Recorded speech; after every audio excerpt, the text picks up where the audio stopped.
Bonjour, bonsoir. Vous m'entendez? Alors, on va regarder.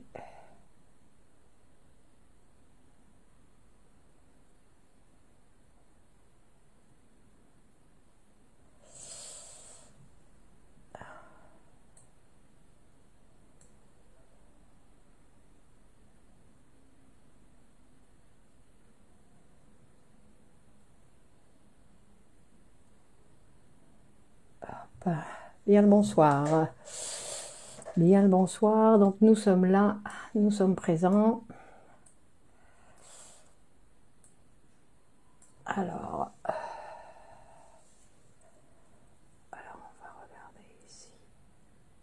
Hop.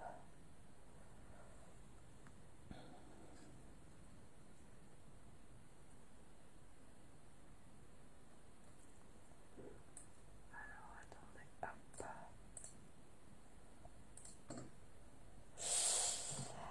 Laura, bonjour.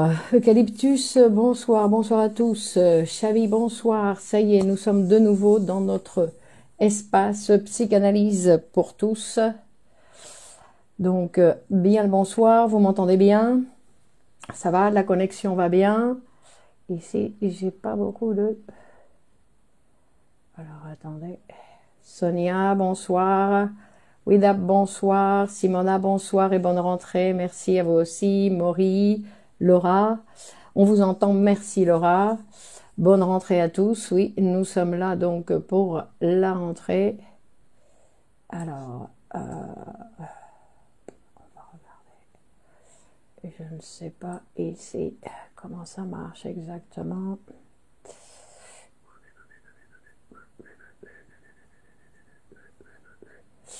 Bon, on va continuer comme ça, puis après, on verra. Donc, bienvenue. Bienvenue, donc, nous sommes le 7 septembre 2021 et nous reprenons nos rencontres du mardi à 21h, psychanalyse pour tous. Donc, aujourd'hui, nous nous sommes proposés donc de parler un petit peu, de voir un petit peu qu'est-ce que la santé mentale? De quoi on parle quand on parle de santé mentale? Donc, Marie-Thérèse, bonsoir. Donc, Liliane, bonsoir. Donc, alors, attendez, je vais regarder. Bon. Bonsoir, Johanna, Véronique, oui, très bien. Elzoro, Zozor, oui, on entend. Kenza, hello, hello. Alors, attendez, moi, je vais voir si j'arrive à me retrouver ici. Donc, vous allez bien, vous dites. Anne, bonsoir, ravie de vous retrouver, moi de même. Catherine, bonsoir à tous. Yvette, bonsoir. Et bonsoir Slaidine, Ryan, Sylvain, bonsoir. Alors, nous allons regarder ici. Ah bah voilà, j'ai ce que je voulais. D'accord, Brigitte, bonsoir. Voilà. Bon, alors j'espère que nous allons pas... que tout va bien se passer. Donc, je vous rappelle, je m'appelle Clémence Lenis et je suis psychanalyste de l'école de poésie et psychanalyse Grupo Celo à Madrid. Donc, et nous avons l'habitude, donc depuis déjà de nombreux mois, Félix, bonsoir, Lucky, bonsoir, nous avons donc l'habitude de nous retrouver tous les mardis à 21h. Donc après cet espace de vacances, Nadia, bonsoir, Rosine, bonsoir, après cet espace, La Touche, Camille, bonsoir, Régis, et après cet espace de vacances, donc comme je dis, et nous allons reprendre ces rencontres du mardi soir. Et aujourd'hui, nous nous sommes proposés de commencer par bonsoir Carlos, Linda, Sylvie, bonsoir, Cindy. Oui, les vacances sont terminées, donc pour vous aussi. Donc, nous avons repris, c'est le mois de septembre. Et donc, nous allons parler aujourd'hui de la santé mentale. Geneviève. Donc, la santé mentale, qu'est-ce que c'est? Donc, nous allons voir, entre autres choses, que la santé mentale en psychanalyse, c'est quelque chose qui va se produire. C'est-à-dire que ce n'est pas quelque chose qui est donné d'office, sinon que c'est quelque chose. Anne-Marie, bonsoir. Estelle, bonsoir. Heureuse de vous retrouver. Sylvie, moi de même. Donc, ici, nous avons... Moi, j'ai des signaux de...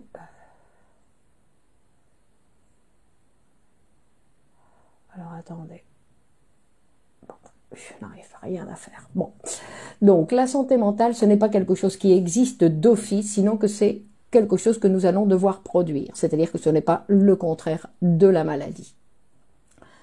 Donc, Alia, bonsoir. La société dans laquelle nous vivons, c'est-à-dire la société dans laquelle nous vivons, c'est-à-dire une partie de nous, puisque c'est nous qui constituons cette société, nous avons tendance à penser que le corps c'est le corps, que l'esprit c'est l'esprit, et que c'est la conscience donc qui gère les processus psychiques, et que le corps domine ces phénomènes mentaux, et que ce sont les idées qui dominent et circulent, et qui bien évidemment réduisent, non? C'est-à-dire que ces idées que nous avons en pensant que j'ai mal au ventre parce que j'ai mangé telle chose, ou j'ai mal à la tête parce que j'ai beaucoup travaillé, non? Que ce sont des idées, on va dire que j'ai trop travaillé, je suis fatiguée. Ce sont des idées qui dominent et qui circulent et qu'on a tendance à croire. Et Balak, bonsoir, Saloua, bonsoir. Donc, mais c'est une façon de réduire cet être humain. Et que nous sommes quelque chose, on va dire un phénomène, l'être humain c'est un phénomène bien plus ample. C'est-à-dire que nous avons devant nous, face à cet être humain, nous avons quelque chose de bien plus complexe. Et parce que le corps et l'esprit sont inséparables. Donc le corps et l'esprit sont différents, mais ils sont inséparables. C'est-à-dire qu'on ne peut pas penser l'un sans l'autre.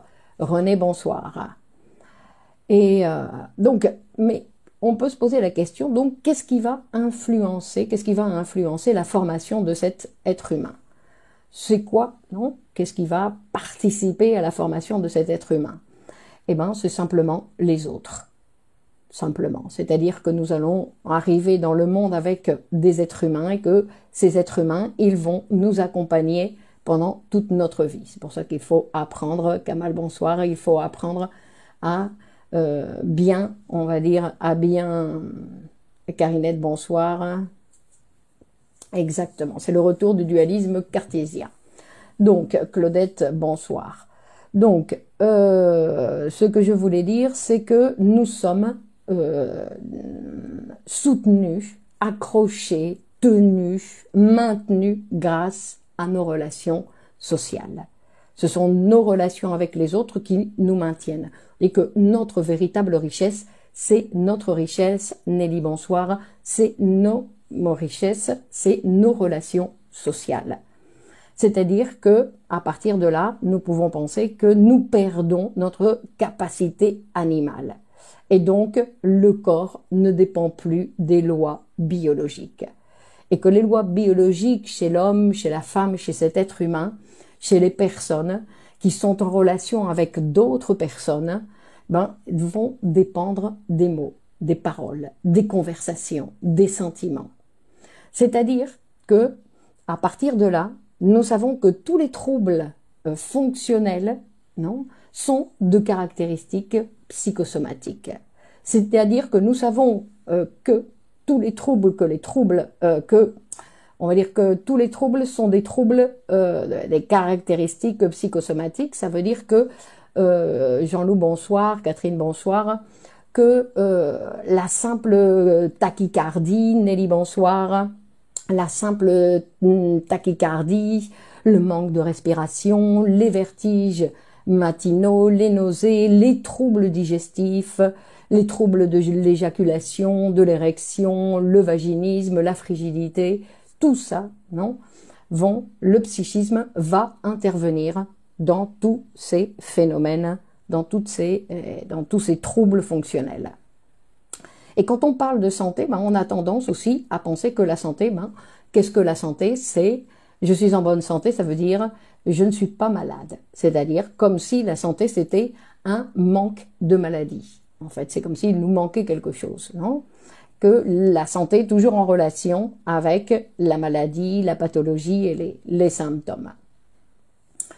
Alors on va voir que dans notre vie actuelle,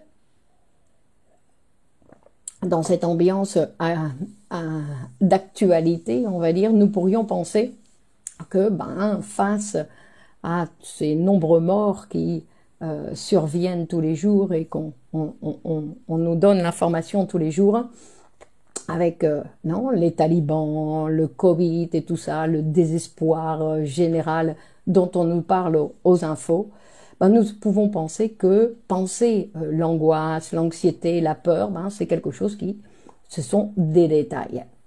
Et pourtant, ce sont des choses insignifiantes. Arturo, bonsoir.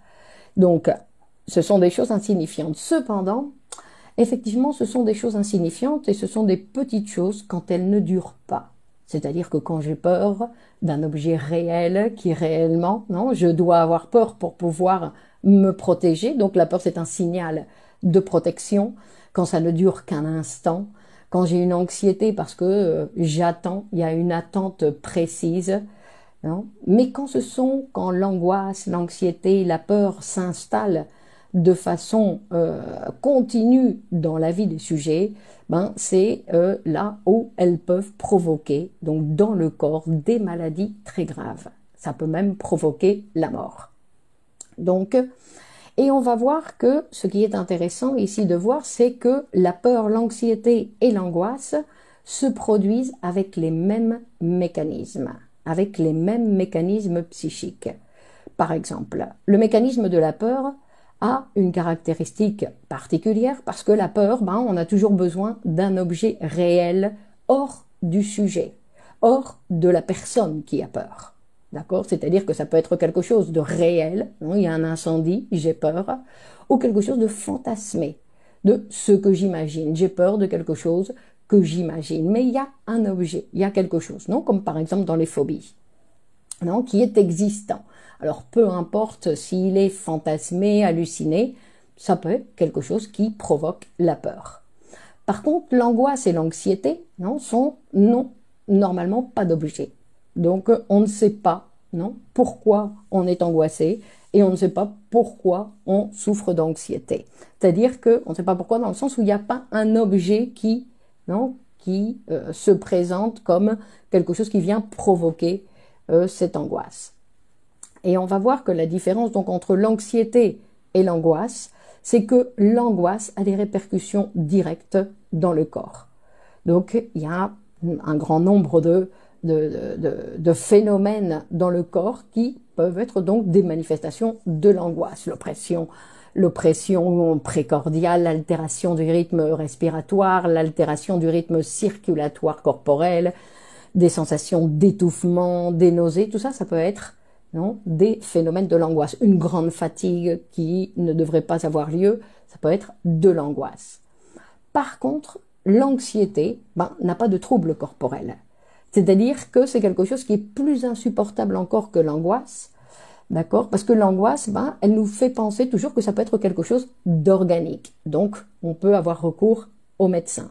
Par contre, l'anxiété, on se rend bien compte que que le médecin ne va pas pouvoir rien détecter puisque dans le corps il ne se passe apparemment rien. Donc par contre, donc c'est pour ça que c'est quelque chose que l'anxiété, c'est quelque chose qui se présente au sujet comme quelque chose de totalement psychique, qui n'a pas de cause, ni de motif, ni de sensation corporelle.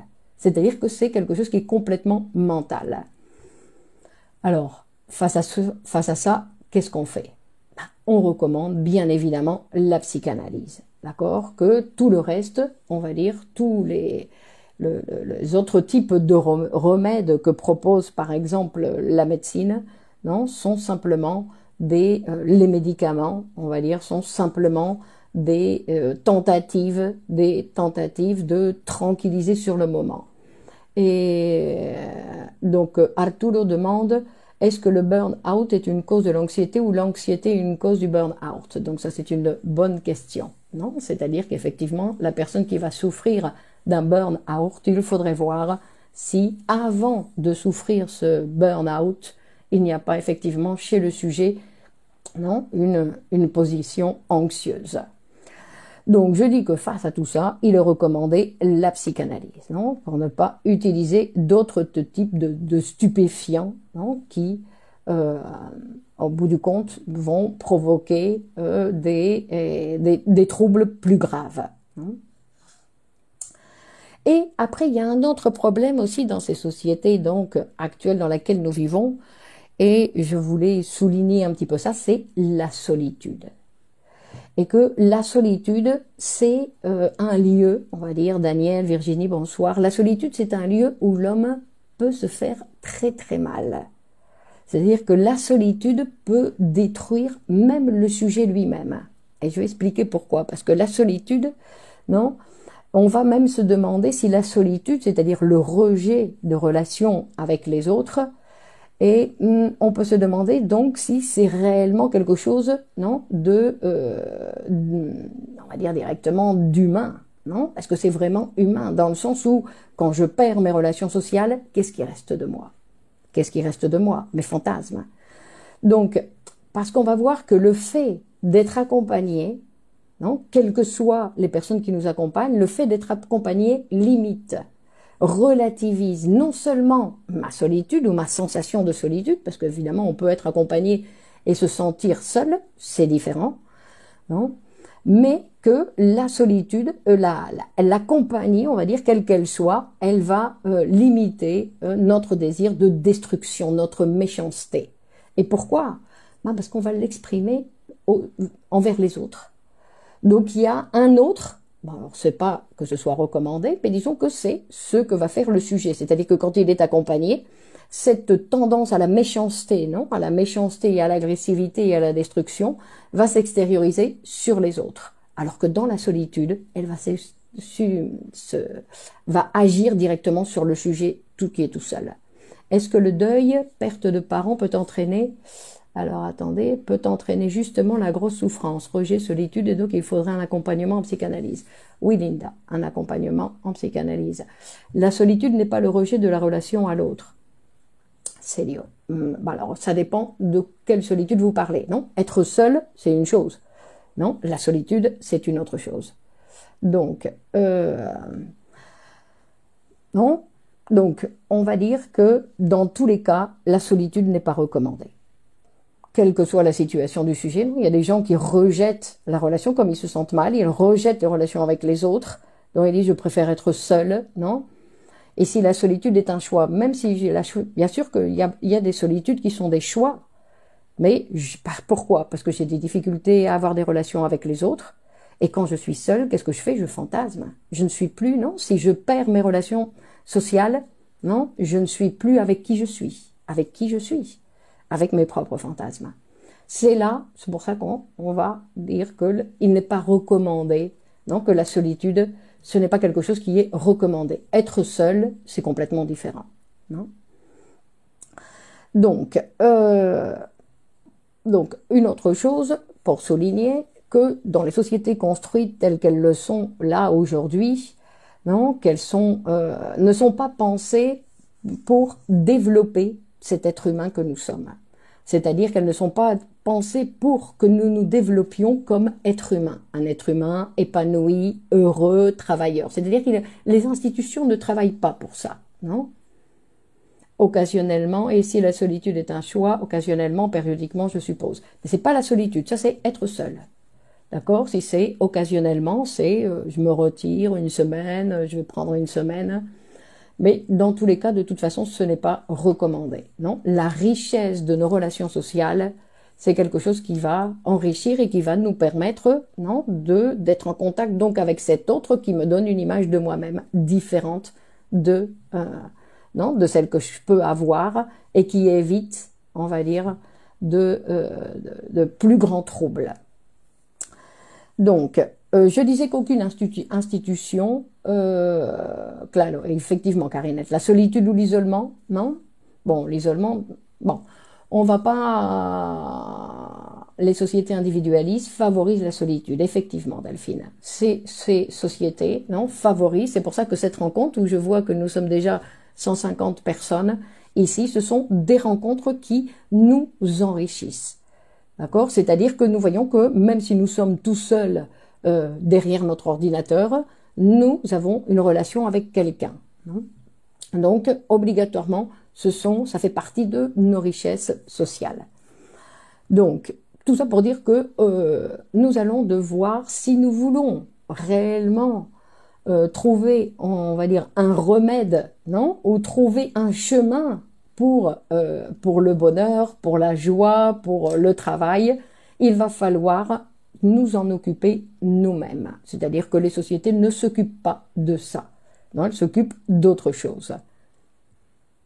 Donc, il va falloir s'occuper, chacun doit prendre en compte, on ne peut plus attendre des sociétés qu'elles viennent s'occuper de cette possibilité d'un bonheur, ce qu'on croyait encore pendant, non, au début du siècle passé, on va dire, mais qu'aujourd'hui, nous le savons, nous devons prendre nous-mêmes, non, cette construction du bonheur. Parce qu'on va dire qu'effectivement, c'est une construction. Par exemple, le plus court chemin de soi à soi, c'est l'autre. C'est l'autre, c'est autrui, non? C'est-à-dire que ce sont tous les autres. C'est pas simplement une personne, ce sont tous les autres. Non? Donc, pour s'occuper, Pélo, nous ne sommes pas seuls car nous sommes toujours avec soi. Effectivement, nous sommes avec nos fantasmes. Mais nos fantasmes, ce n'est pas la réalité, Samia. D'accord? Donc, c'est une façon d'être seul, puisque nous sommes avec nos propres fantasmes. Nous ne sommes pas avec les fantasmes du voisin. Donc, ce sont des fantasmes qu'on a construits soi-même, non? Et qui nous accompagnent. Effectivement, on n'est jamais seul. Mais les fantasmes, comme c'est pas la réalité, ben, c'est pas quelque chose de constructif. C'est pas, oui, mais relations virtuelles, Internet, problème avec relations physiques. Bon, ça c'est une autre chose, non? Ça c'est une autre chose. Mais, sachons-le, déjà Internet, non? Les relations virtuelles, ce sont des relations. Mais l'enfer, c'est aussi les autres, effectivement, Sylvie. C'est pour ça que c'est une des plus grandes difficultés. Non, c'est un des lieux de souffrance, dit Freud. Non, un des lieux de souffrance, c'est nos relations avec les autres. C'est pour ça qu'il est nécessaire d'apprendre à avoir de bonnes relations avec les autres. Que les autres, ce n'est pas obligatoirement l'enfer. C'est l'enfer quand on ne sait pas vivre avec soi-même. Donc on ne sait pas non plus vivre avec les autres. Et donc on va dire les autres c'est l'enfer. Mais non, l'enfer c'est moi avec moi-même. Et donc Nelly, je n'ai pas dit que les relations apportent le bonheur. J'ai dit qu'il est préférable, non, une relation toxique à la solitude. C'est ça que je dis. D'accord? Dans le pire des pires, on va dire que les relations sont toujours meilleures que la solitude. Donc, on va voir que, on va dire que la santé mentale, ce n'est pas un manque de symptômes. Ce n'est pas être en bonne santé. Sinon que c'est quelque chose qu'il va falloir produire. Alors, comment apprendre à vivre une bonne relation avec soi-même? Alors, Delphine, la psychanalyse est un instrument qui nous permet d'améliorer nos relations avec nous-mêmes. Hein, et même d'avoir une très bonne relation avec soi-même. C'est-à-dire pourquoi les pensées sont plus fortes que la raison. C'est pas la raison, c'est parce que ce sont les pensées, non, que la raison c'est un instrument, on va dire, qui est là pour nous inhiber, pour nous enfermer, non? C'est-à-dire, je sais que mon anxiété est infondée, mais c'est plus fort que moi, exactement. Donc parce que on ne contrôle pas nos vies, Arturo. Non, on ne contrôle pas nos vies, et c'est pour ça que l'anxiété, ben, elle peut avoir plus de pouvoir sur nous-mêmes, c'est-à-dire que nous n'avons très peu de pouvoir sur nous-mêmes. Non? Bon alors, ce que je voulais dire, c'est que la santé, c'est quelque chose qu'on va devoir construire et qu'on va devoir construire constamment. C'est-à-dire c'est quelque chose qui n'est jamais gagné et que c'est un travail que nous allons devoir faire pour avoir une bonne santé mentale ou pour avoir une santé mentale. Comment se détacher d'une personne toxique dans une relation? Et comment se détacher d'une personne toxique dans une relation? On va dire que Freud, on va en parler, non? C'est-à-dire qu'il faut trouver une autre relation pour que la relation, cette personne toxique ne soit pas la seule personne dans mes relations, sinon qu'il y ait d'autres relations. Et ok, d'accord, très bien Delphine. Donc, la santé mentale, c'est quelque chose qui se produit. Par exemple, on va voir, la psychanalyse, elle ne traite pas des malades, elle traite des patients, elle traite des sujets en analyse. Et ça, c'est quelque chose qui est très important, c'est-à-dire que quand on commence une analyse, d'une certaine façon, on n'est pas écouté comme un névrosé, comme un psychotique, comme un hystérique ou ce que vous voulez, sinon qu'on est écouté comme un sujet en analyse. Alors, Fifi dit, le confinement de ce point de vue peut être catastrophique au niveau de la solitude, mais heureusement nous avons Internet. Et non, c'est quelque chose, si nous apprenons à l'utiliser, c'est quelque chose qui peut nous unir et nous permettre, parce que qu'est-ce qui nous unit aux autres? Les paroles. Les paroles, ce sont les phrases, ce sont les conversations. Sofiane, bonsoir. Donc, je disais que la psychanalyse, ce qu'il y a de formidable, c'est-à-dire que les médecins, ils voient des malades. La psychanalyse, elle voit des sujets et l'écoute des sujets en analyse. Donc René nous dit que la santé mentale, non, c'est le chemin, est essentiel pour dépasser toutes les crises du chemin humain. Exactement. Donc la santé mentale, c'est celle qui va nous permettre de faire face à la réalité qui va se présenter demain. C'est-à-dire quelle qu'elle soit, avec une personne qui a en santé une santé mentale, donc on va voir quand on parle de santé mentale de quoi il s'agit, pour pouvoir faire face à la prochaine réalité qui va se présenter et pas, non, parce que le futur, on ne le connaît pas. Qu'est-ce qui va se passer demain? On ne sait pas. Aujourd'hui, je me débrouille, mais demain, non, on va dire qu'on s'était tous organisés, on va dire, sans le confinement. Non, il y avait beaucoup de gens qui arrivaient à s'organiser avec sa névrose. Par contre, avec le confinement, tout d'un coup, la névrose, non, elle a pris toute la place. Alors, ensuite, pardon, Sylvie dit... Alors, attendez, j'ai perdu le rythme. Une relation toxique préférable à la solitude, je ne suis pas d'accord. Bon, alors c'est parce que vous, la solitude, pas être seul. Alors Manuel dit, est-ce que les classes, alors attendez, je ne me retrouve pas, est-ce que les classes sociales hautes, les bourgeois sentent l'individualité et la solitude, et par conséquent l'angoisse plus que le prolétariat? Ben, on sait que, non, que évidemment, ils ont plus facilement accès, c'est-à-dire que eux, ils devraient souffrir moins d'individualisme, moins de solitude, puisqu'ils ont plus facilement accès à toutes sortes de services. Mais ce n'est pas obligatoirement ce qui se passe, non? Non, et que la classe sociale, non, que je veux dire que le prolétariat, ce n'est pas quelle est la classe sociale qui a une meilleure santé mentale? Je ne sais pas. Je ne sais pas, je ne pense pas qu'il s'agit puisqu'il s'agit d'un travail. Donc on va se poser la question à savoir, oui je suis désolée, la connexion s'interrompt de temps en temps, donc il va falloir tolérer ces petites interruptions. Donc, c'est-à-dire que en psychanalyse, ce qui va s'agir, c'est de produire un nouvel état, une nouvelle santé pour le sujet. Quelque chose, ce n'est pas récupérer la santé, Laurence, bonsoir, ce n'est pas récupérer la santé que j'avais, sinon que c'est la possibilité de fabriquer une nouvelle santé, où nous n'avons plus besoin de la maladie pour parler, parce que la maladie, c'est une manière de s'exprimer, non? Donc, tout va dépendre un petit peu de comment on nous pense. Donc, si je me mets face dans les bras de la médecine, je vais être pensé par rapport aux instruments que la médecine utilise. Si je me mets dans l'écoute du psychanalyste, je vais être pensé d'une façon différente. D'accord? Donc, ça va être quelque chose de différent. Je vais produire quelque chose de différent. Non? Évidemment, puisque nous sommes le résultat d'une certaine façon de comment on nous pense. Hein? C'est pour ça que la psychanalyse est un instrument très intéressant, puisque quand on est écouté de façon différente, du coup on a la possibilité de se transformer. On n'est plus ce que notre maman pensait de nous, par exemple. Hein?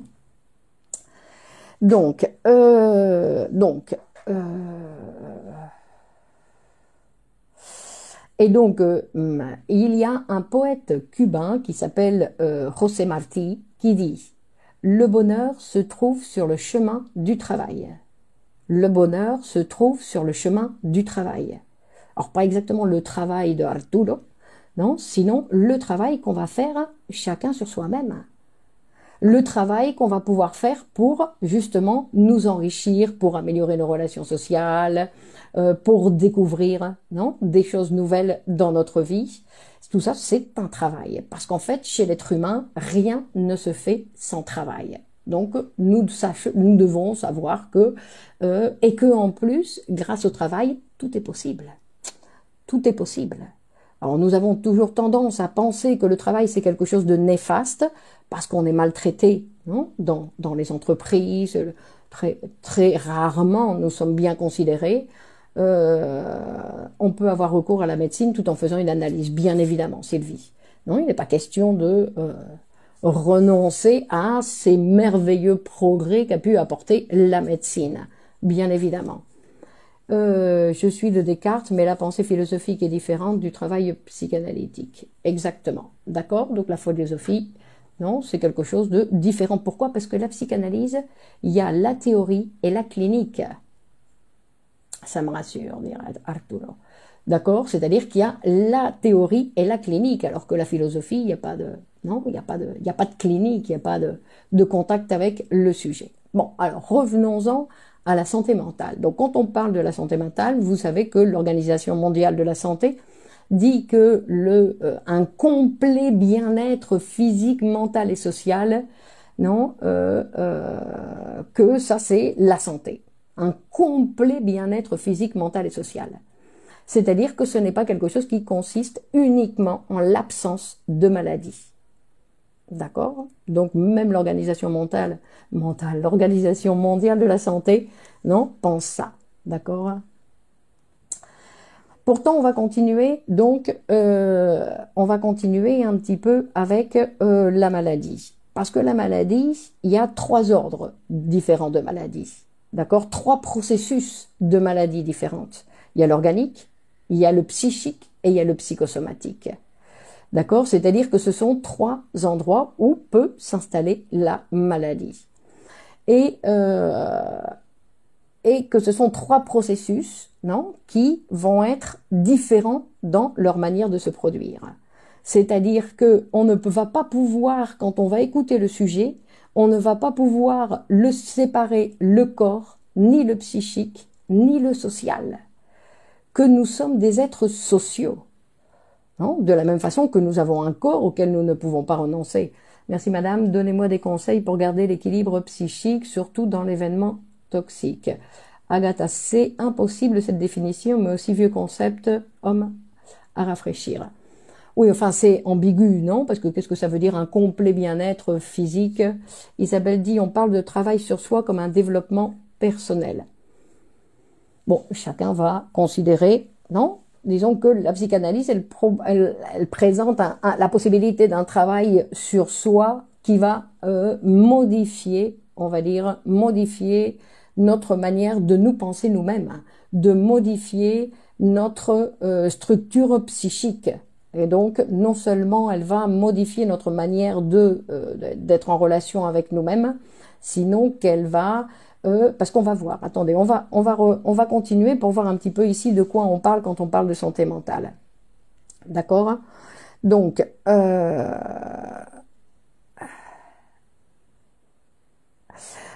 Freud nous dit que lui, en fait, la découverte de Freud, la véritable découverte de Freud, c'est le traitement psychanalytique. C'est-à-dire que lui, évidemment, il n'invente pas les maladies, il n'invente pas l'hystérie, non, il invente la théorie analytique, de laquelle va se détacher la méthode, qui est l'interprétation-construction, et en même temps la technique, qui est l'association libre en transfert. D'accord? Donc c'est ce qu'il invente, c'est le traitement pour avoir accès, donc, à cette production d'inconscient. Bonsoir Louis. Donc, c'est comme si on pouvait penser et la complétude est une illusion. Eh oui, Karinette. Donc, mais après, on peut le savoir, non? On peut savoir, oui, bien sûr, je sais que la complétude est une illusion, je sais que je suis mortel, mais pourtant, je vis, non? Je suis déçu parce que j'avais l'illusion que, et je suis déçu. Donc, si je suis déçu, c'est que je pensais que mon illusion pouvait être satisfaite, non? Par exemple, je sais que je suis mortel, mais je remets tout à demain, par exemple. Bon, Donc on va dire, on va penser que selon un petit peu ce que présente Freud avec cette donc méthode, cette méthode de ce traitement, que la maladie, elle est là, elle est là. La maladie, en fait, elle est là. Nous sommes tous concernés par la castration, mais la castration, c'est pas une maladie, non? Donc la castration, non, c'est un élément avec lequel nous devons apprendre, non, à nous positionner face à cette castration, effectivement, pour pouvoir faire face à notre mortalité. Parlant de santé mentale, comment faire pour l'améliorer face à des chromatismes, à des chromatismes? Bon, je ne sais pas ce que c'est, Daniel, pardon. Donc, la santé, c'est donc quelque chose que nous allons devoir construire et que le patient va commencer à guérir parce que il va commencer à guérir dès qu'il va commencer sa psychanalyse. C'est-à-dire que là, toute son articulation va commencer à être différente. Pourquoi? Parce que je ne suis plus un malade, sinon que je suis un sujet en analyse. Alors, à partir de là, moi, je voudrais... ici, je vais... et on va dire que... dur, la santé mentale, dit Louis après les vacances. Donc, on va dire que la guérison en psychanalyse, c'est un bénéfice. Fabienne, bonsoir. Et, ok, à tout à l'heure, Fabienne. Donc, la guérison en psychanalyse, c'est un bénéfice extraordinaire. Ce n'est pas la fin d'une analyse, non? C'est-à-dire qu'on va voir que on doit penser que le patient, le sujet en analyse, va guérir pour pouvoir commencer sa psychanalyse. C'est-à-dire qu'il va devoir, non, on va dire, éliminer ses symptômes pour pouvoir commencer à s'analyser. Donc, je vais faire, mais quel est, alors on va faire un petit saut, on va dire, jusqu'ici. Donc effectivement, on va voir que pour la psychanalyse, guérir, ce n'est pas quelque chose qui est si difficile que ça. Non? Bon, après, mais le problème, c'est pour le sujet, c'est abandonner la maladie. C'est-à-dire que le sujet, il a des bénéfices avec sa maladie. Non? Alors attendez, là, vous vous enthousiasmez, je ne peux le travail lorsque on met tous nos désordres en ordre, par exemple, oui. Donc, on va dire des traumatismes. Alors, on va dire bonsoir, Annie. Alors, non, je reste, je revisionnerai le début que j'ai raté. Ok. Alors, Vanny dit, y a-t-il de la régression pendant l'analyse? Non, ça dépend. Qu'est-ce que ça veut dire régression? Qu'est-ce que ça veut dire régression? Non, régression, c'est un mécanisme psychique. Donc, la régression, c'est un mécanisme qui est utilisé pendant le rêve, par exemple. La régression aussi, c'est quelque chose qui est utilisé dans les hallucinations. Donc, c'est un mécanisme psychique. Donc la difficulté pour... qu'en est-il du délire comme tentative de guérison chez Freud? On va voir, Karine, justement, on va y arriver. Non, c'est-à-dire que la difficulté pour le sujet, c'est abandonner sa maladie, parce que la maladie aussi va lui offrir des bénéfices secondaires. C'est-à-dire que, d'une certaine façon, sa maladie lui rend service. Donc, quand vous voyez certains malades, non, je me rappelle par exemple une femme qui tombait malade, mais qui était vraiment malade, non, qui était vraiment malade, on devait l'hospitaliser, qui était vraiment malade. Pourquoi? Parce que c'était la seule manière qu'elle avait pour réunir ses enfants. Et donc, elle avait ce bénéfice-là de la maladie. Mais sa maladie était réelle. Attention, ce n'est pas quelque chose qu'elle provoquait ou qu'elle trompait les médecins en faisant croire. Non, non. C'était quelque chose, non, qui lui tombait dessus et qu'après, bon, on a pu l'interpréter en disant, voilà, c'est la réunion familiale parce que sinon, vous n'arrivez pas à voir vos enfants, non, à la maison tant qu'on leur crie pas alerte, alerte, par exemple. Mais il y a d'autres bénéfices secondaires à la maladie. On va voir que, c'est-à-dire que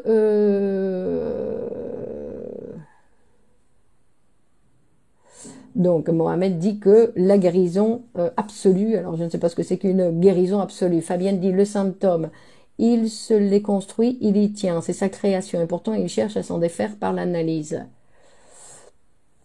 Oui, c'est sa création, d'accord, mais il va devoir donc le remplacer par autre chose. Non, le travail, ça va être abandonner cette création, peut-être avec une autre création. non, qui n'est plus autant symptomatique. Non. Donc, cette utilisation que nous avons tendance, non, j'ai pas travaillé hier soir parce que j'ai mal à la tête. Utilisation de la maladie. Donc, vous voyez, c'est quelque chose que nous faisons de façon habituelle, non, de façon quotidienne, où nous utilisons ce qui nous arrive pour ce qui nous convient, on va dire, non? Donc, et en plus, on va voir qu'il y a une chose aussi qui est importante, c'est que quand on est malade, on a l'espoir qu'un jour, ça va partir, qu'on va guérir. Non, on a l'illusion qu'un jour, on va être en super bonne santé, qu'on va avoir cette santé absolue dont parle Mohamed. D'accord? Et donc, Sarah dit, une crise de panique a provoqué chez une étudiante sage-femme l'idée de se suicider pour en finir de la souffrance que cette crise a engendrée. Que faire? Non, ça c'est l'apparence, Sarah. D'accord? C'est pas ça qui a provoqué l'idée de se suicider. En plus, l'idée de se suicider, c'est quelque chose qu'il faut analyser. De quoi on parle, non? Donc, Agatha dit c'est défensif. Bon, donc, je dis que quand on est malade, on a l'espoir, non? Parce que quand on vit mal, mais on a l'espoir qu'un jour on va mieux vivre. Donc on a toujours, non? On a cet espoir, on dit c'est bien, on a de l'espoir. Donc on vit mal et on a la possibilité peut-être d'un jour on vivra, on sera une personne saine. C'est-à-dire que celui qui n'a pas la santé, il ambitionne avoir la santé. Comme les autres on voit, lui, vous voyez, lui, il est en bonne santé, moi pas. D'accord? Donc, et tout ça, pourquoi? Pour se rendre compte, pour ne pas se rendre compte que quand il va guérir, il va continuer à être mortel. Non, parce qu'il y a des gens qui, au lieu de dire il est mort comme Belmondo, on va dire de vieillesse, non, il n'est pas mort non, il n'est pas mort de vieillesse, il est mort d'un cancer, il est mort de ceci, il est mort de cela, comme s'il n'était pas mortel. Donc il est mort d'une maladie. Non, vous voyez ce petit jeu que on va faire. C'est-à-dire que la maladie va transformer en fait pour le sujet un manque qui est constitutif, parce que ce manque c'est quoi? C'est ma propre mortalité. Hein? Donc je vois que nous avons été interrompus, donc je répète, non? Et je dis que le malade va transformer un manque constitutif, et ce manque constitutif c'est ma propre mortalité. D'accord? Il va la transformer en un manque soluble, la maladie. D'accord? C'est-à-dire que je ne suis plus mortelle, je suis malade. Non? Comme si c'était différent. L'espoir entretient l'illusion de cette complétude. Effectivement, Carinette. D'accord? Donc, et rappelons-nous que Freud disait, non, en relation donc avec l'argent, disait que le plus coûteux dans la vie, ce qui coûte le plus cher, c'est la maladie et la bêtise. D'accord? C'est-à-dire qu'il y a des gens qui préfèrent être malades. Et ça, c'est très coûteux. Pourquoi? Parce que c'est leur vie. Ils vont la payer de leur vie. Non? Donc, bon, alors, je reviens en arrière. Je reviens par ici. Donc, on va voir que quand on parle de santé mentale, et on va voir que il y a donc Freud, Lacan et Ménassa, le directeur de l'école de poésie psychanalyse Groupe Ocello. Ce sont 3 psychanalystes et 3 médecins. Tous les 3 faisaient référence et soulignaient l'importance de la question de la formation des professionnels. C'est-à-dire qu'il faut avant tout que ce professionnel, ce candidat à psychanalyste, c'est-à-dire que psychanalyste, c'est quelque chose, on va dire qu'on ne va jamais réellement atteindre, sinon que nous sommes tous des candidats, c'est-à-dire que nous sommes tous en formation de psychanalyste. En fait, il doit s'occuper de sa propre santé. Parce que quand le psychanalyste s'occupe de sa propre santé mentale, il s'occupe de la santé mentale du groupe de l'école dans laquelle il est, et en plus, il s'occupe de la santé mentale de la population. C'est-à-dire que chaque personne, chacun de nous, nous sommes 150 encore ici, chacun de nous, si nous nous occupions de notre santé mentale, nous nous occuperions de la santé mentale de tous les gens qui nous entourent. Parce qu'une personne avec une bonne santé mentale, c'est celle qui distribue, qui montre premièrement que c'est possible, d'accord, et qui montre le chemin et qui transforme ses relations sociales. Donc, elle n'a plus besoin d'avoir de relations toxiques. Non? Donc, et Sylvie dit donc c'est l'espoir d'être plus heureux aussi. D'accord? Donc, là, il y a des gens qui vivent que d'espoir. c'est-à-dire qu'ils ont vécu toute leur vie dans l'espoir. Ils ont vécu très mal, non, mais dans l'espoir que un jour, peut-être, un jour viendra couleur d'orange, un jour de Parme. Bon, donc, et quand on parle plus fort que le vaccin, je comprends pas, Agatha, mais bon, donc quand on parle de la santé des psychanalystes ou des professionnels de la santé, parce qu'en fait c'est tous les professionnels de la santé qui devraient s'occuper de leur propre santé mentale. Déjà, si chaque professionnel de la santé s'occupait de sa santé mentale, le monde changerait. Et dans l'école de poésie et psychanalyse, donc qui s'occupe de la formation, qui s'occupe depuis 40 ans, donc de la formation des psychanalystes, il y a donc un travail à faire pour on va dire, parce qu'en fait, la santé mentale, ce n'est pas quelque chose à obtenir, ça y est, j'ai la santé mentale, sinon que c'est dans le mouvement pour l'obtenir. C'est-à-dire, c'est dans les moyens pour l'obtenir, la santé. D'accord? Ce n'est pas quelque chose qu'on va gagner, que ça y est, je l'ai. Sinon que c'est dans le mouvement. Donc, on va dire que pour un psychanalyste, pour avoir donc cette santé mentale, non? Lily demande comment faire pour se débarrasser de l'angoisse. La psychanalyse, Lily, la psychanalyse. Donc, et pour que le candidat s'occupe de sa propre santé mentale, donc évidemment, il y a l'analyse de l'analyste, donc qui est bien évidemment obligatoire. 3, 4, 5 séances par semaine qui sont obligatoires. Une étude évidemment systématique des textes. Freud, Lacan, et nous ici dans l'école de poésie psychanalyse, on lit Ménassa. Supervision des cas, individuels et en groupe. Et en plus, il y a la production pour ce candidat psychanalyste, de l'écriture. C'est-à-dire qu'il doit, publier un livre pour montrer comment on lui a transmis la psychanalyse, comment il a appris, comment il se positionne face à cette psychanalyse, non? Ce mouvement est lié à la libido. Oui, Isabelle, ce mouvement est lié à la libido. Comment cela? Expliquez-moi, s'il vous plaît. Alors, Sarah, expliquez, je ne peux pas suivre. D'accord? C'est-à-dire que ça, c'est le travail que le psychanalyste doit faire, non? Pour être en bonne santé mentale. Donc, il est dans le mouvement. Pourquoi? Parce qu'il n'interrompt jamais. Non? D'accord? Il n'interrompt jamais. Donc, il est dans ce mouvement. Et en plus, on va préciser, non, que là, on précise que le psychanalyste doit, à un moment donné, donc, de sa formation, pratiquer comme patient la psychanalyse groupale. Donc, des fois, c'est la supervision groupale qui vaut comme psychanalyse groupale. Parce que la supervision groupale, la supervision du psychanalyste, en fait, c'est l'analyse du psychanalyste. Donc pas de la personne, sinon l'analyse de la position du psychanalyste face à la théorie ou à la clinique. Non? Et donc Freud, il va dire, n'oublions pas que la psychanalyse est un fait communautaire.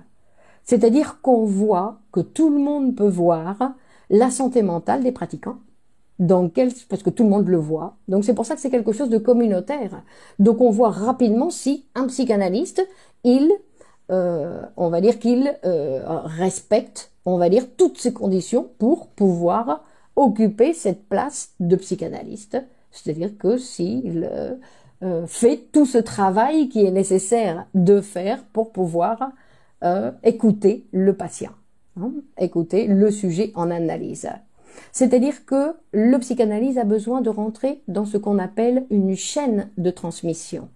Une chaîne de transmission dans une école où il y a des psychanalystes qui seront plus grands que lui et des psychanalystes ou des candidats à psychanalystes qui sont plus petits que lui. Et donc on rentre dans cette chaîne pour donc apprendre à se situer donc par rapport à ceux qui ont une autre position que nous, non? Parce qu'en fait, ce qui se passe, c'est que chacun va avoir une position différente face à cette psychanalyse.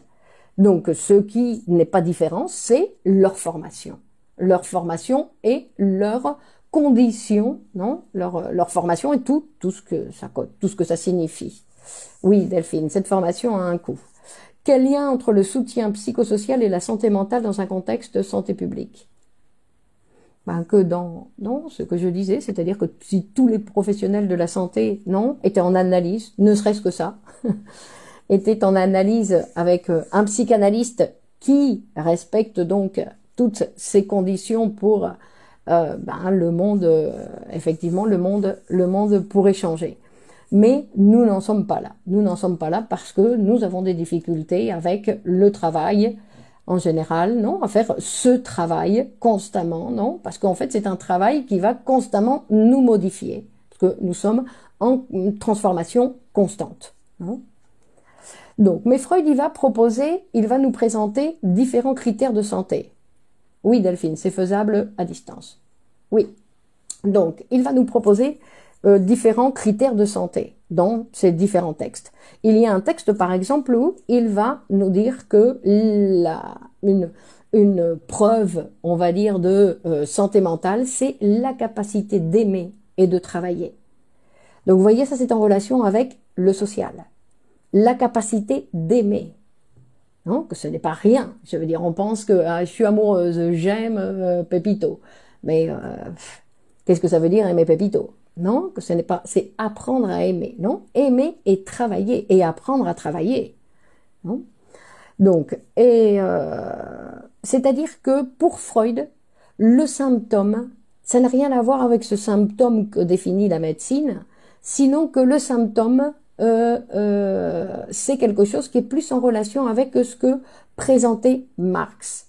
C'est-à-dire, c'est un symptôme, non, dans le social. Ne pas pouvoir aimer, ne pas pouvoir travailler. Non, donc ça, ce sont des gens qui ont des difficultés, pour le moins. Et dans d'autres textes, donc, il va parler de la perte. Dans le texte, quand il va faire référence à la névrose et à la psychose aussi, il va nous redonner donc un exemple de santé mentale. Non, c'est-à-dire que ce n'est pas quelque chose où on dit voilà, j'ai tous les éléments et ça y est, j'ai une bonne santé mentale. Sinon que c'est quelque chose donc à produire et à produire constamment, comme on le disait. Donc, mais il va nous parler dans la névrose et la psychose, il va dire que donc c'est en relation du sujet avec la réalité.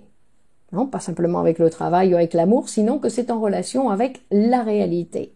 Non, c'est-à-dire que le fou, ou le sujet va devenir fou, entre guillemets, quand la réalité ne coïncide pas avec sa propre réalité, avec son idée. Non? Toujours Pépito, oui, Sylvie.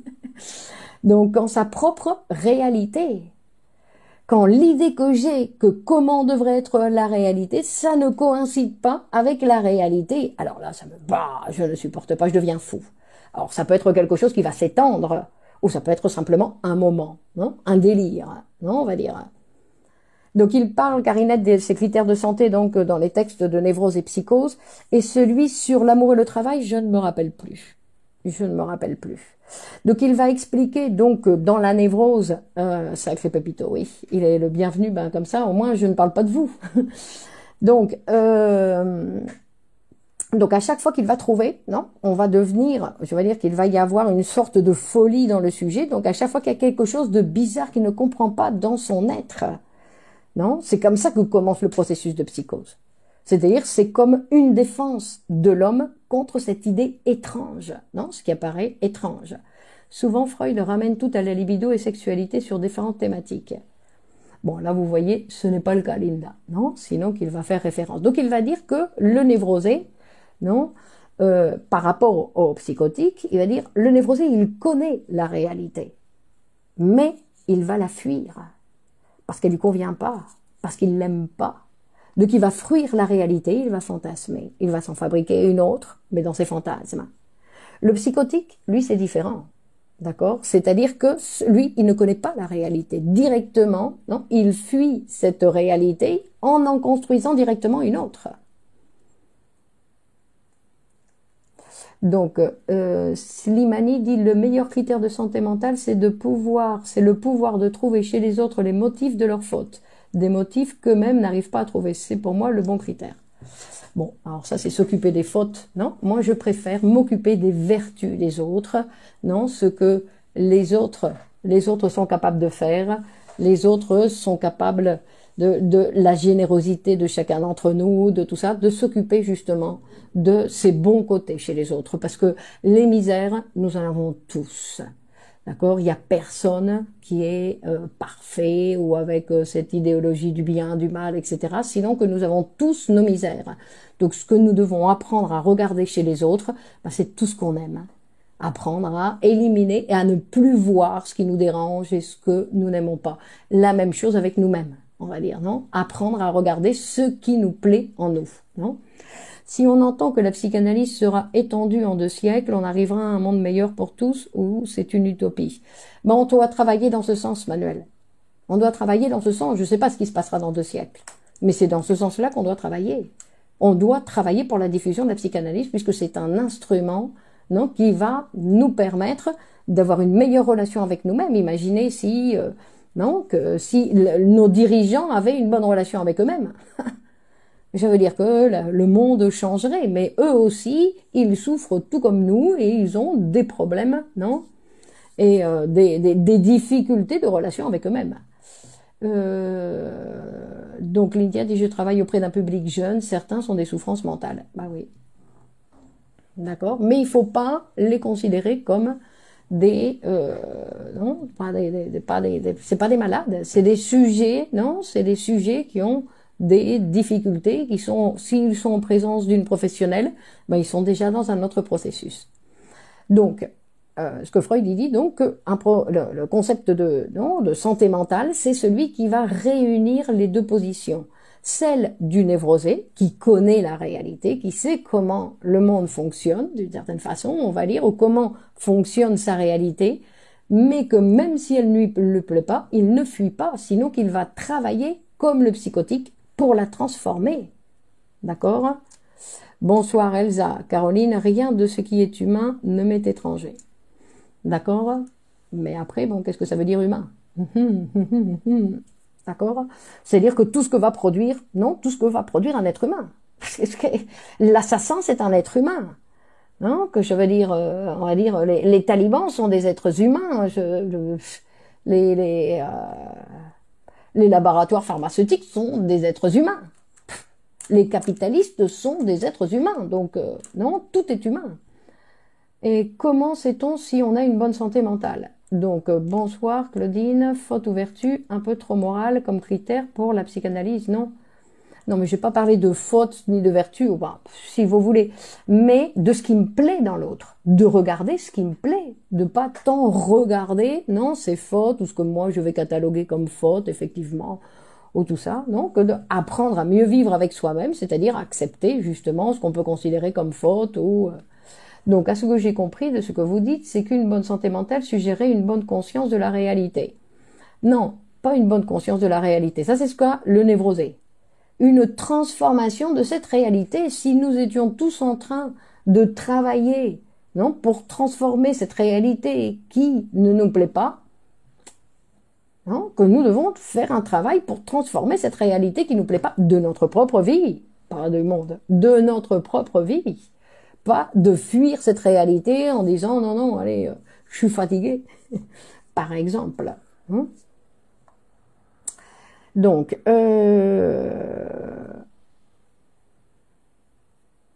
ah bah il est 10 heures. Donc il est 10 heures. Donc, et on va voir. Et le dernier critère que va nous proposer Freud, c'est le critère de la possibilité de la substitution, dont il va parler dans Deuil et mélancolie, où il va dire que nous avons, l'être humain a, grâce à sa libido qui est mobile, la capacité de remplacer, non, l'être aimé qu'il a perdu, de remplacer un idéal qui a été perdu, de remplacer une ambition qui a été déçue, de remplacer quelque chose par une autre chose. Et on va même aller plus loin, sinon qu'on va dire qu'il ne s'agit pas seulement de remplacer, sinon qu'il s'agit de multiplier, d'ajouter des choses.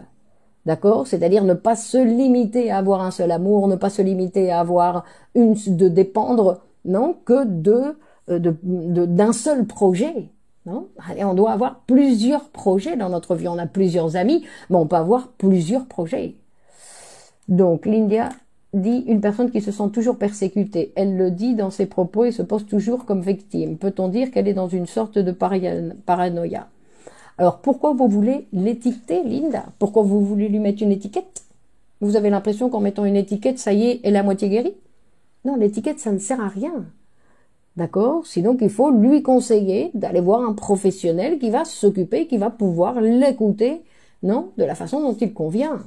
Bonsoir Aja et Sylvie, déjà 10 heures, oui, Sylvie, déjà 10 heures. Donc on va dire que nous avons vu les 3 manières. Aimer, travailler, non, être capable de voir la réalité et ne pas la fuir, sinon travailler pour la transformer, c'est-à-dire que mon mari, ma femme n'est pas comme je veux, etc. Je vais travailler pour modifier cette relation. Il n'y a pas question de dire, allez, je divorce, je m'en vais, et maintenant c'est foutu, ça va, non, sinon d'avoir la possibilité de transformer cette relation.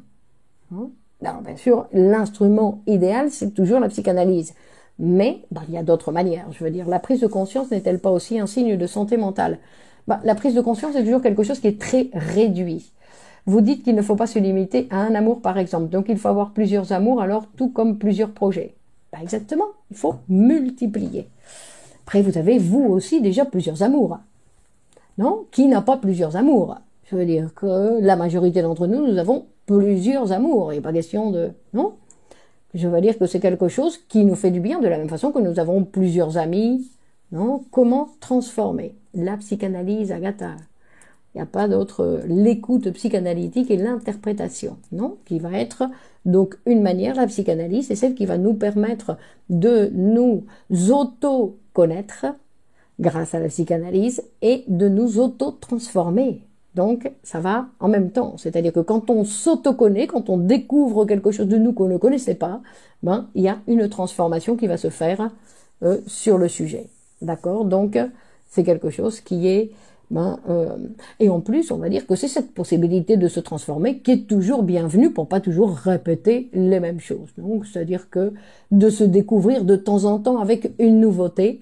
Non, il n'est pas question de transformer tout, on y va petit à petit, sinon que de découvrir qu'on a une nouvelle possibilité. Ah, et une autre chose, on va dire, une autre chose qui est importante aussi pour la santé, et ça c'est ce que Menassa, le directeur de l'école, donc nous propose, c'est la création, le travail de la création, l'écriture, la poésie, la peinture, non, dans toutes ses facettes. La création, c'est aussi quelque chose qui va faire partie, non, on va dire on va considérer en psychanalyse, on dit que un être humain qui n'écrit pas est aussi malade qu'un être humain qui ne parle pas.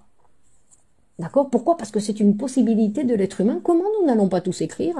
Nous n'avons pas tous une histoire à raconter? Ou des milliers d'histoires à raconter? Donc il n'est pas question de publier, ça c'est une autre chose, non? Mais écrire, nous avons tous, non, cette possibilité. Et l'écriture, c'est un instrument qui va déréaliser la réalité. Donc, c'est quelque chose qui va aussi, non, faire partie de ce mécanisme de production de santé mentale. C'est infini et ça fait du bien. Exactement, Delphine. Que du bonheur, Clémence, de t'écouter. Voyez, vous avez déjà quelque chose, Louise. C'est formidable. La prise de conscience est une forme de... Non. Qu'est-ce que ça veut dire, la prise de conscience? C'est pas la prise de conscience, c'est l'autoconnaissance. C'est différent, parce que des fois, on s'autoconnaît sans vraiment en avoir conscience. La création et le jeu. Alors, le jeu, c'est pour le sujet infantile, d'accord? Donc, l'enfant jouer, et l'adulte, ce qu'il doit faire, c'est créer. Bien sûr, il doit passer, non, au système de création. C'est dans la création. Le poète, il va jouer, il va continuer de jouer, mais avec les mots, comme le faisait l'enfant avec ses cubes. D'accord? Donc, je vous donne rendez-vous à tous donc pour mardi prochain, 21h, sur cette page. Donc, n'oubliez pas que vous pouvez donc partager cette vidéo sur vos murs ou dans vos réseaux sociaux et que vous pouvez aimer cette page pour être informé des différentes publications qui vont y avoir lieu. D'accord? Vous avez aussi à votre disposition sur cette page des cours qui sont donc des cours payants, mais que vous pouvez utiliser. C'est des cours de 4 cours pour petit à petit, non, avoir, on va dire, pour par exemple pour Delphine, pour avoir petit à petit, non, avoir accès à cette nouvelle manière de penser l'être humain que nous apporte et que nous propose la psychanalyse. Donc un être humain plus humain, on va dire, un être humain plus humain. D'accord, donc merci à vous, merci Linda, Samia, merci. Donc merci à vous tous, Néléa, merci, bonne soirée, Valérie, bonsoir, bonsoir et merci à vous. Donc bonne continuation et on continue mardi prochain, 21h et on verra quel sera le sujet. Vida, bonsoir Marie-Thérèse, merci, merci à vous pour votre enthousiasme et votre présence. Manuela, bonsoir, Agatha, bonsoir, Maria. Donc Nelly, bonsoir, merci à vous, au revoir Arturo. Étoile, étoile solaire, bonne soirée. Allez, au revoir Sylvie. À la semaine prochaine, Myriam, bonsoir. Jean-Loup, bonsoir. Toujours aussi intéressant, fantastique. Jean-Loup, au revoir. J'avais commencé une mémoire, bah alors allons-y, on continue. Au revoir René, Agatha. Ce n'est pas nouveau la psychanalyse. Bouf, ce n'est pas nouveau, mais ce n'est pas encore bien, ce n'est pas encore quelque chose qui est bien installé dans les sociétés, ou qui n'est pas du tout installé dans les sociétés. Bon allez, bonne continuation à vous, et à mardi prochain. Au revoir Nelly, allez, à bientôt. Au revoir, ciao Delphine, Estelle, bonsoir. Allez, je coupe, hein, parce qu'on a encore 130 là, il faut se dire au revoir. Allez, au revoir.